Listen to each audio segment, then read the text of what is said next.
Olá pessoal, vamos dar início à nossa segunda aula de insulina e hipoglicemiantes. Uma vez que na aula anterior nós já discutimos a insulinoterapia, nessa aula nós temos como objetivos discutir as principais classes de fármacos que são utilizados como hipoglicemiantes e são bastante úteis, principalmente no tratamento do diabetes do tipo 2. Vamos iniciar com um problema. Nós temos aqui o senhor Romário, 45 anos, 110 quilos, 1,70 m. Durante o exame médico de rotina no trabalho, foi aferida a pressão arterial de 140 por 98 milímetros de mercúrio, mas não tinha sintomas cardiovasculares. A glicemia era de 140 miligramas por decilitro e os triglicérides de 190 miligramas por decilitro, o que foi confirmado após a repetição dos exames. Foi receitado o uso de hidroclorotiazida e atenolol, acompanhado de dieta com pouco sal e hipocalórica, sem adição de açúcar. Em consulta ao oftalmologista, foi detectado um microaneurisma na retina, que foi tratado com laser terapia. Após 6 meses, foi reavaliado e, ao exame físico, apresentava um peso de 106 quilos, pressão arterial de 170 por 112 milímetros de mercúrio, glicemia de jejum de 180 miligramas por decilitro e colesterol total de 220 miligramas por decilitro. O HDL de 25 miligramas por decilitro e triglicérides de 425 miligramas por decilitro. Também foi observada proteinúria no exame de urina. Foi prescrito hidroclorotiazida, losartana e um hipoglicemiante, além da manutenção das orientações dietéticas. Então, para esse problema é perguntado, primeiro, que tipo de diabetes é mais provável que esse paciente tenha? Segundo, qual a importância de ter sido detectado o microaneurisma de retina? Terceiro, dentre as opções de hipoglicemiantes, podemos encontrar a glibenclamida, a metformina, a pioglitazona e a liraglutida. Qual o mecanismo de ação desses fármacos? Quarta, alguns desses fármacos pode ser mais vantajoso para o tratamento? E quinta, se a monoterapia não for suficiente para o paciente, podem ser utilizadas associações de hipoglicemiantes? Nós temos várias alternativas de fármacos hipoglicemiantes para serem utilizados para pacientes que têm diabetes. Nós já discutimos a insulinoterapia e agora nós vamos discutir as outras classes de fármacos hipoglicemiantes, começando das sulfonilureias. Primeiramente, vamos ao mecanismo de ação desses fármacos. As sulfonilureias vão atuar nas células B pancreáticas. Lembrem que nas células B pancreáticas, a glicose é captada por um transportador, é metabolizada gerando o ATP, e o ATP inibe, leva ao fechamento de canais para potássio sensíveis ao ATP, levando a uma despolarização da célula, e essa despolarização da célula abre canais para cálcio. E com o aumento do cálcio intracelular, a gente tem o fenômeno de exocitose, levando à liberação da insulina, a secreção da insulina por essa célula B. As sulfonilureias são fármacos que inibem os canais para potássio sensíveis ao ATP. E inibindo esses canais para potássio, elas vão impedir ou reduzir a saída de potássio. Com isso, a gente tem um efeito semelhante ao do ATP, ou seja, a gente tem a despolarização dessa célula B com a consequente abertura dos canais para cálcio e a saída de insulina. Então, esses fármacos levam a um aumento da secreção de insulina, porque eles bloqueiam canais para potássio sensíveis ao ATP. É interessante mencionar que as sulfonilureias foram descobertas a partir da observação casual de que uma sulfonamida, que é um antibiótico, um tipo de antibiótico, causava hipoglicemia. Então, mediante essa observação, foram produzidos fármacos como a tolbutamina e a clorpropamida. Tá? A clopropamida é um fármaco que está bastante em desuso porque ela leva uma hipoglicemia muito profunda. Tá? Mas a tobutamina, assim como a glibenclamida e a glipizida, são fármacos utilizados ainda hoje. A glibenclamida e a glipizida são fármacos considerados mais potentes, então são fármacos de segunda geração. Terapeuticamente, essas substâncias são utilizadas para o tratamento do diabetes do tipo 2. Elas podem ser utilizadas tanto como monoterapia, quanto em associação com outros hipoglicemiantes, como é o caso da metformina e das glitazonas, que nós ainda vamos estudar. As sulfonilureias são fármacos que são administrados e bem absorvidos pela via oral, que tem um pico de concentração plasmática entre 2 a 4 horas, se ligam altamente às proteínas plasmáticas, inclusive podem levar competição com outros fármacos que têm alto percentual de ligação a proteínas plasmáticas também. É o caso de anti-inflamatórios não esteroidais da classe dos salicilatos e de antibióticos do tipo sulfonamida. As sulfonilureias são fármacos de eliminação renal que podem ser encontrados tanto os fármacos originais quanto metabólitos ativos na urina. As sulfonilureias de uso clínico têm diferenças entre si. Essas diferenças são expressas principalmente em relação à duração da ação, que é maior para a glibenclamida de 18 a 24 horas e a glipizida de 16 a 24 horas, quando comparada à tobutamida, que tem duração de ação de 6 a 12 horas. Mas, mais importante do que a duração de ação, tem uma questão relacionada à potência. Se nós considerarmos a potência da tobutamida como sendo 1, a glibenclamida é 150 vezes mais potente que a tobutamida e a glipizida é em torno de 100 vezes mais potente que a tobutamida. Então, elas diferem bastante em relação à sua potência. O uso terapêutico desses fármacos geralmente é bem tolerado. Tá? O efeito mais comum, a reação adversa mais comum é a hipoglicemia. Essa hipoglicemia varia de acordo com a duração e a potência, ou seja, os fármacos com maior duração e com maior potência podem causar mais hipoglicemia. Além disso, esses fármacos têm um efeito que é importante, que é a estimulação do apetite. Considerando que esses fármacos são utilizados para pacientes que têm diabetes do tipo 2 e geralmente os pacientes que têm diabetes do tipo 2 têm comorbidades como a hipertrigliceridemia, o aumento de colesterol, são pacientes geralmente que estão acima do peso, que têm sobrepeso ou obesidade. Então, a estimulação do apetite é um efeito importante nessas condições. Tá? Além disso, nós temos desconforto intestinal em torno de 3% dos pacientes, erupções cutâneas e lesão à medula óssea. Tá? E temos ainda contraindicação para gestantes e lactantes, as mulheres que estão amamentando. Tem uma outra questão ainda relacionada ao infarto. Depois do infarto, esses fármacos aumentam o risco de morte dos pacientes. Então, o tratamento precisa ser substituído por um outro hipoglicemiante. Tá? Também nós temos risco aumentado de hipoglicemia se esses fármacos forem associados com outros fármacos, principalmente aqueles que têm tendência a causar hipoglicemia, como alguns antibióticos, como do tipo sulfonamida e até anti-inflamatórios não esteroidais. Uma outra classe de fármacos bastante importante no contexto do tratamento do diabetes são as biguanidas. E o principal representante dessa classe de fármacos é a metformina, um fármaco bastante conhecido na prática clínica. A metformina é um fármaco oriundo de uma planta medicinal, da Galega officinalis, que é a arruda de bode. Então, ela é um produto natural.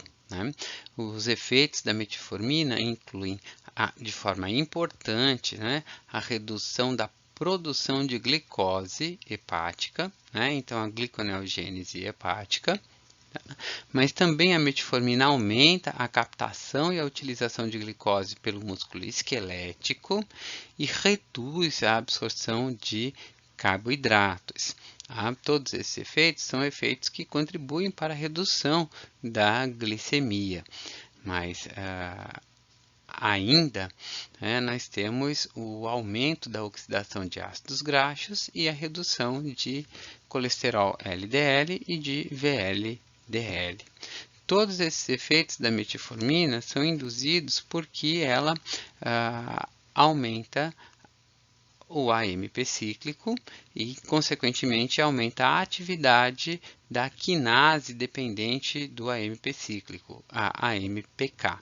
Com isso, essa quinase vai fosforilar proteínas específicas que vão levar ao aumento do armazenamento da glicose ou da produção dessa glicose.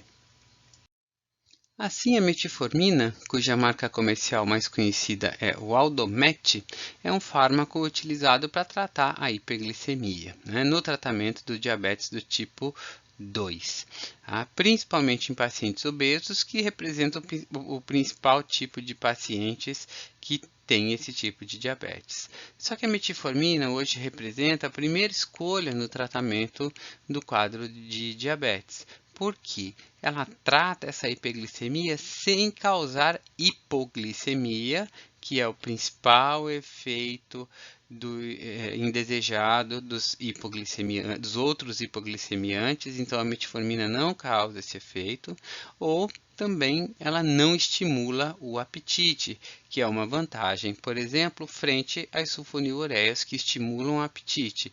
Isso faz com que ela seja utilizada principalmente em pacientes obesos, por não estimular o apetite. A metformina pode ser usada como monoterapia, é bastante utilizada, primeira escolha, mas ela também pode ser utilizada em combinação com outros hipoglicemiantes. E a metformina é um fármaco que, de forma importante, leva a melhores desfechos em pacientes que têm diabetes e, ao mesmo tempo, têm insuficiência cardíaca, que é um perfil de paciente bastante comum e bastante complexo de ser tratado. Bem, a metformina é um fármaco que tem um tempo de meia-vida de eliminação de aproximadamente 3 horas, e que é eliminado na urina de forma inalterada. O tratamento com metformina causa algumas reações adversas. Dentre essas reações adversas, os distúrbios gastrointestinais são os mais frequentes, embora eles sejam passageiros, transitórios. Pode ser observada a acidose lática, que é rara. Então, isso faz com que a metformina não seja usada para pacientes que têm doença renal, doença hepática ou doença pulmonar, acompanhado de hipóxia, porque isso aumenta a chance de desenvolver a acidose lática, que é causada pela metformina. E a longo prazo tem estudos que mostram que o uso de metformina pode interferir na absorção de vitamina B12. Agora, considerando que a metformina é a primeira escolha, nós temos ainda outras classes de fármacos. Por exemplo, nós temos as glitazonas, como a pioglitazona. As glitazonas, também conhecidas como tiazolidina-dionas, são fármacos que foram desenvolvidos a partir do conhecimento de que a ciglitazona, que era um fármaco usado para reduzir lipídios, também reduzia a glicemia. Então, a partir dessa observação, foram produzidos primeiramente a rosiglitazona, mas também a pioglitazona. A rosiglitazona já foi retirada do mercado, mas a pioglitazona permanece para ser utilizada clinicamente. São fármacos que têm o efeito máximo atingido depois de 1 a 2 meses de tratamento, e seus efeitos incluem principalmente a redução da produção da glicose pelo fígado e aumento da captação de glicose pelo músculo esquelético. Isso porque ela melhora a efetividade da insulina endógena. Além disso, ela também aumenta a lipogênese. Todos esses efeitos induzidos pela pioglitazona, né, são observados e relacionados porque esses fármacos ativam um tipo específico de receptor nuclear, que é o receptor PPAR-gama, o receptor gama ativado por proliferadores de peroxissomo. Esse é um receptor nuclear que forma dímeros com receptores retinóides, que também são receptores nucleares, tá? E que estão presentes em vários tipos celulares, como adipócitos, músculo, fígado, e vai levar à modificação da expressão de proteínas que vão contribuir para os efeitos observados mediante a administração desses fármacos. Tá? O fato de serem receptores nucleares, de precisarem modificar toda a expressão gênica, também justifica, em parte, porque o efeito máximo demora de 1 a 2 meses de tratamento para ser atingido. Terapeuticamente, as glitazonas também são usadas para tratar pacientes que têm diabetes do tipo 2. Né? Elas têm a vantagem de diminuir a necessidade de insulina exógena em aproximadamente 30%, quando esse paciente precisa fazer uso de insulina. Tá? As glitazonas têm o seu efeito melhorado quando são associadas à dieta e ao exercício, né? O seu efeito de reduzir a necessidade de insulina acaba sendo otimizado nessas condições e elas podem ser utilizadas tanto em monoterapia quanto em combinação, principalmente com sulfonilureias, com metformina e também com a insulina, quando o paciente faz uso desse fármaco. A questão relacionada com as glitazonas são as suas reações adversas. Né? Elas podem causar disfunção hepática. Tá? Era maior, na verdade, com a ciglitazona, que deu origem aos outros fármacos. Tá? Elas podem levar ao ganho de peso, e isso é uma desvantagem para o paciente que tem diabetes do tipo 2 e geralmente já tem sobrepeso ou é obeso. Tá? Elas podem levar à retenção hídrica, tá? Inclusive retenção de sódio, tá? E essa retenção de sódio é sensível à amilorida, né? Pode ser tratável com a amilorida, que é um diurético poupador de potássio. Tá? E ela, de forma muito importante, pode piorar a insuficiência cardíaca e outras doenças isquêmicas cardíacas, e isso é tão sério que fez com que a rosiglitazona fosse retirada do mercado brasileiro pela Anvisa em 2010, então já há 10 anos sem comercializar a rosiglitazona. Em outros países, na Europa, geralmente não é utilizada, e nos Estados Unidos é utilizada em condições específicas apenas. Tá? Outras reações adversas incluem cefaleia, fadiga, problemas gastrointestinais, tem relatos de ocorrência de ovulação e aumento do risco de gravidez não planejada, consequentemente, e também em mulheres tem relatos de fraturas ósseas. Existe a contraindicação na gravidez, na lactação e para crianças.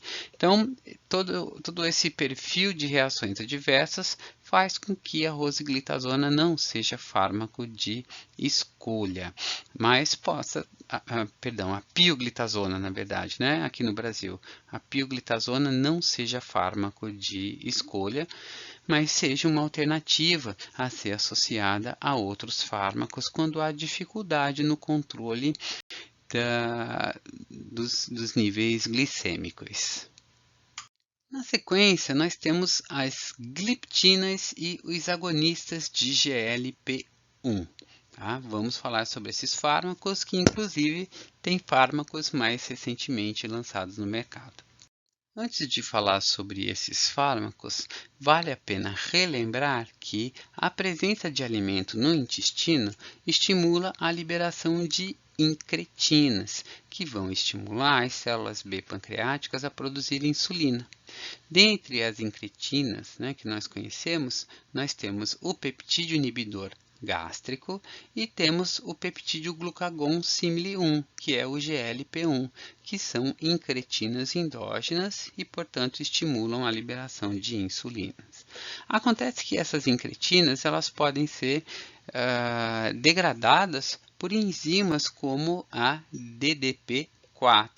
Então, a degradação dessas incretinas pode limitar os seus efeitos fisiológicos.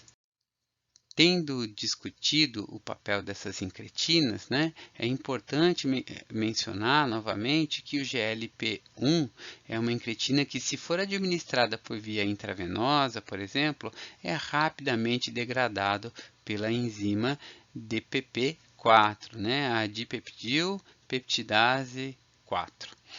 Então, o GLP-1 não pode ser utilizado terapeuticamente por conta da presença dessa enzima, mas existem fármacos como a sitagliptina e a vildagliptina que são inibidores da enzima DPP4, que é a enzima que degrada as incretinas endógenas. Então, esses fármacos inibidores da DPP4 podem permitir um aumento do GLP-1 que é produzido endogenamente por prevenir a sua degradação. Então, elas vão potencializar a ação das incretinas endógenas, não só o GLP-1, mas também o GIP. São fármacos cujo tratamento é bem tolerado, são utilizados tanto em monoterapia quanto em combinação com outros hipoglicemiantes para tratar diabetes do tipo 2. E dentre as reações adversas, é notório que pode ocorrer um quadro de pancreatite aguda reversível, que pode ser revertido com a interrupção do tratamento, isso afetando 1 a cada 1000 pacientes. Além dos inibidores da DPP4, nós temos fármacos que são agonistas de receptores de GLP-1. É o caso da exenatida, que é o Byetta, um análogo sintético do GLP-1 que não é metabolizado pela DPP4. É um fármaco de administração parenteral, então pela via subcutânea, Primeiro fármaco que não é hipoglicemiante oral, que nós estamos apresentando aqui. A administração é realizada 2 vezes ao dia antes da refeição. De forma semelhante, nós temos a liraglutida, também um fármaco mais recente, que é a Victoza, que é sintético também, um derivado sintético do GLP-1, com algumas alterações na estrutura do GLP-1, que nós vamos mostrar mais adiante. Nós temos a liraglutida também sendo administrada por via subcutânea, então parenteral, 1 vez ao dia apenas. Nessa figura, nós temos a estrutura, a sequência de aminoácidos do GLP-1 humano e do fármaco liraglutida. Percebam que na posição em que a gente tem um resíduo de aminoácido lisina, no GLP-1 humano, nós temos a arginina na liraglutida. E nesse aminoácido de lisina, que está presente no GLP-1 humano, nós temos ligado a ele um aminoácido glutamato com uma cadeia de 16 carbonos, um ácido graxo de 16 carbonos ligado a ele. Então, essa é a diferença estrutural da liraglutida em relação ao GLP-1 humano. Então, ela também não é degradada pela DPP4, e é utilizada em imunoterapia ou como terapia coadjuvante em pacientes que têm diabetes do tipo 2 e que não são tratados adequadamente, principalmente com a metformina e com combinações. Neste caso, a metformina é a primeira escolha. Então, quando não trata adequadamente com a metformina ou até com associações, a liraglutida é um fármaco indicado. Então, pensando no mecanismo de ação desses fármacos, aqui nós temos a célula B pancreática, a célula que é produtora de insulina, E esses fármacos, né, como a exenatida e a liraglutida, vão produzir efeitos semelhantes ao GLP-1 humano, né? Eles vão ativar os receptores de GLP-1, que são receptores acoplados à proteína GS, vão aumentar a concentração intracelular de AMP cíclico e isso vai contribuir para uma maior exocitose de insulina, aumentando a liberação de insulina via proteína quinase A. Tá? Então, é uma liberação de insulina que acaba sendo dependente de glicose, né? Porque para esse mecanismo ocorrer, eu também dependo do cálcio. Tá? Ela não ocorre apenas com a AMP cíclico, eu preciso da participação do cálcio, e isso é importante. O tratamento com esses agonistas GLP-1 causa algumas reações adversas, então náusea é a principal reação adversa, que pode afetar até 50% das pessoas no início do tratamento. Pode ocorrer retardamento do esvaziamento gástrico, né? Isso leva à interação com fármacos que precisam de uma absorção gastrointestinal mais rápida, como é o caso de contraceptivos orais, é o caso de alguns antibióticos, né? Porque o retardamento do esvaziamento gástrico pode reduzir a absorção, atrasar a absorção desses fármacos. E a gente tem a hipoglicemia, que é mais rara se eles forem utilizados em monoterapia, né? Os agonistas GLP-1, e mais comum quando utilizados em combinação com outros fármacos. Tá? E existe a contraindicação para pacientes que apresentem depuração renal reduzida. Bem, gente, por último, nós temos os inibidores de alfa-glicosilase, na verdade, a acarbose. Então, a acarbose, conhecida comercialmente como aglucose, é um inibidor de alfa-glicosilase. A alfa-glicosilase é uma enzima que contribui para a quebra, catalisa a quebra de ligações glicosídicas, né? Ligações entre moléculas de glicose ou outros açúcares. Tá? Essa quebra, né, de ligação entre moléculas de glicose, por exemplo, é importante para que a glicose possa ser absorvida pelo trato intestinal. Então, a acarbose, por inibir a glicosilase e reduzir a quebra dessas ligações glicosídicas, né, leva a um retardo da absorção dos carboidratos, né, principalmente amido, destrinas, disacarídeos, né, tem sua absorção comprometida, tá? E com isso a gente reduz a elevação da glicemia pós-prandial. Tá?